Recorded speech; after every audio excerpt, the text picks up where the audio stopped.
Right now, before we begin with the newspaper review, Kenyatta University, and we have a story from Kenyatta University here on Women's Economic Empowerment Hub, which is popularly referred to as the KUTV Hub. Now, it has joined forces with the Women Empowerment Link, WEL organization, to champion women's rights. This is after discovering some of the challenges women encounter economically, as well as in leadership and governance. Join Caroline Kimwele now as she takes you through their journey of research in Bomet County. Kenyatta University Women's Economic Empowerment Hub, popularly known as KUTV Hub, was started 3 years ago to help in incorporating women in several matters such as in decision-making, as well as empowering them economically and development-wise. Kenyatta University received a research grant from the Bill and Melinda Gates Foundation to establish a center whose purpose is to provide evidence to advance women's economic empowerment in Kenya. This evidence will be used by people and organizations that want to improve women, that is, stakeholders such as policymakers, professionals, researchers, national and county governments, non-governmental organizations, and development partners. Kenyatta University Women Economic Empowerment Hub is advocates for women empowerment through evidence-based research that informs policy. And that's why the hub was formed. Kenyatta University, being an academic and research institution, was through a competitive bidding, was given a grant, a 5-year grant by Bill and Melinda Gates Foundation. And this grant had those many projects, about 10 or 11 projects. So, and mine was one of them. So we wrote proposals, then we consolidated those proposals, and we had one major proposal for Kenyatta University under we hub. And so we won the bid. And after winning the bid, then of course the money was released and we started embarking on conducting research in various aspects of women economic empowerment, research that could inform policy, so that the end result of our findings will be to disseminate those findings to the various stakeholders that are of interest. And after that, we also give policy recommendations. And we could even go a step further by developing policy briefs that we sell to the county or national government. After discovering the gaps left in empowering women in the society, and also discovering that only a small percentage of women are involved in leadership, this leadership and governance project, led by Professor David Minja, who is the principal investigator, took on the responsibility of conducting research in Bomet County so as to bring about positive change in the lives of women.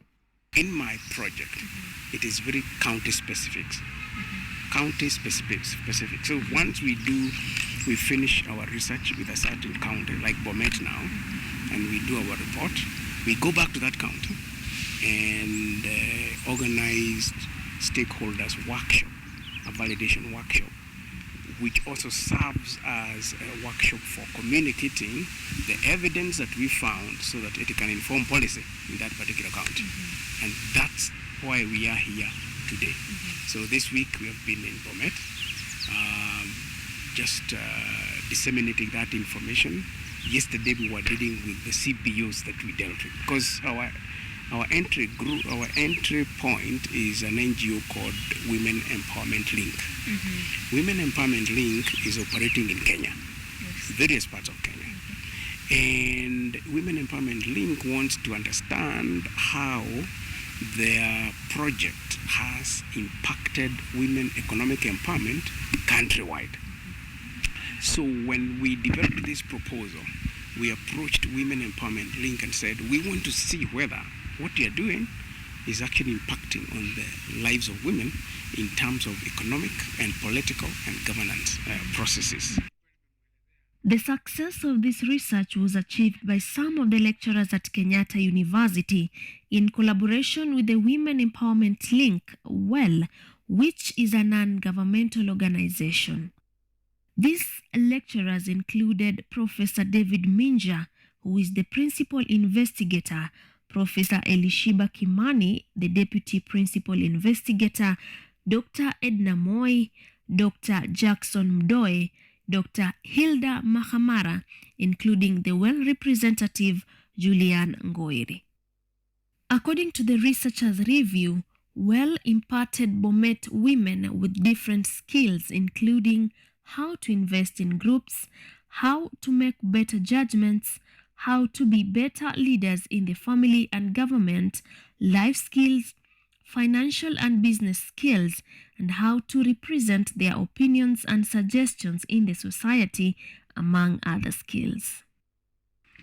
Selina Rono is a grocery trader. She explains how she has benefited from the WELL project.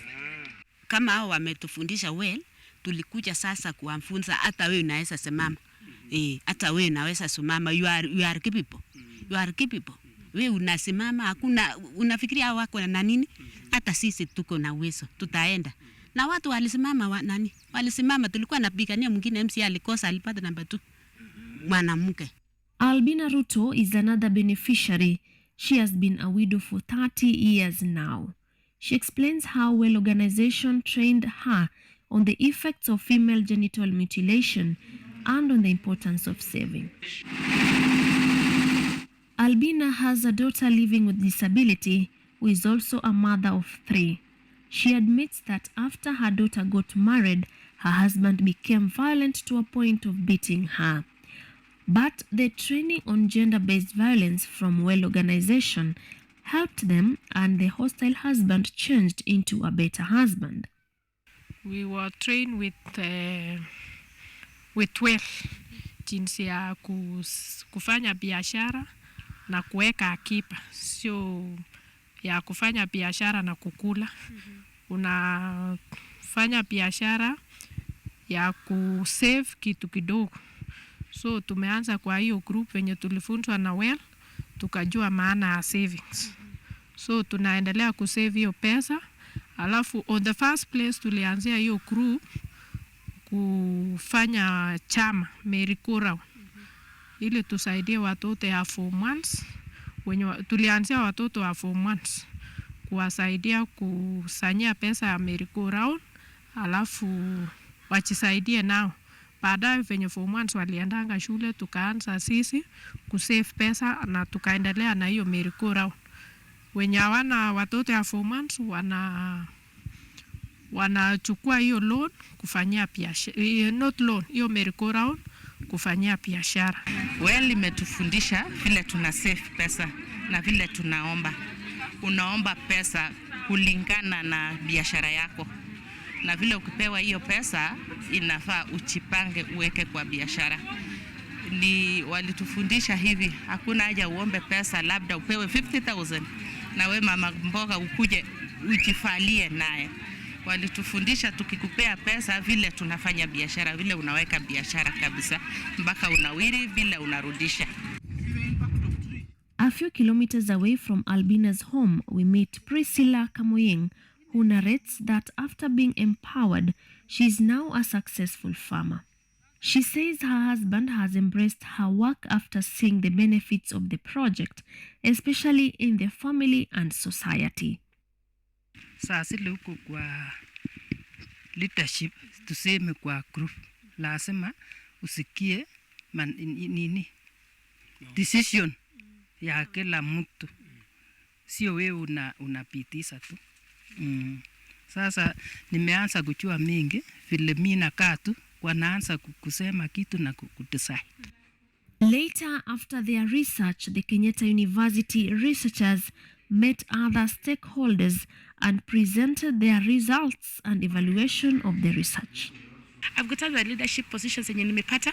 Nimekuwa leader wa my community based organization yenye niko. I'm the treasurer. And above, apart from me, niko na wanawake wengine wenye I've been sensitizing with, together with my other TOTs wenye wamekuwa na hiyo leadership positions. Like for example, I've got almost 3 women wenye wamepata, mmoja ako saizi chair wa athletic a sports organization, mwingine ako chair wa dispensary. Unaona, yenye ilikuwa kitambo ilikuwa very hard kupata kwamba ni wanawake wana lead hizo positions. According to their assessment, most of the women in Bomet County have joined investment groups of between 20 and 30 people. Men have also volunteered to be part of some of those groups and provide support when needed to.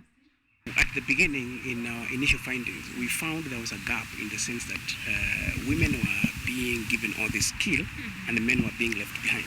And when we went to collect data and interview community members, even the men said, we would want to be involved in this training. We would want to get these skills so that we support our women with understanding. And I found that to be very positive. They were not feeling threatened, but they were saying, if only we also got this kind of knowledge, governance, leadership, they have not been trained by anybody, we would support our women to be MCAs, we would support our women to be MPs, we would support our women to be governors and everything else that they would want to achieve. However, a call has been made to stakeholders, experts and policy makers to involve the leadership of Bomet County government in implementing the agenda of empowering women in leadership. Caroline Kimwali.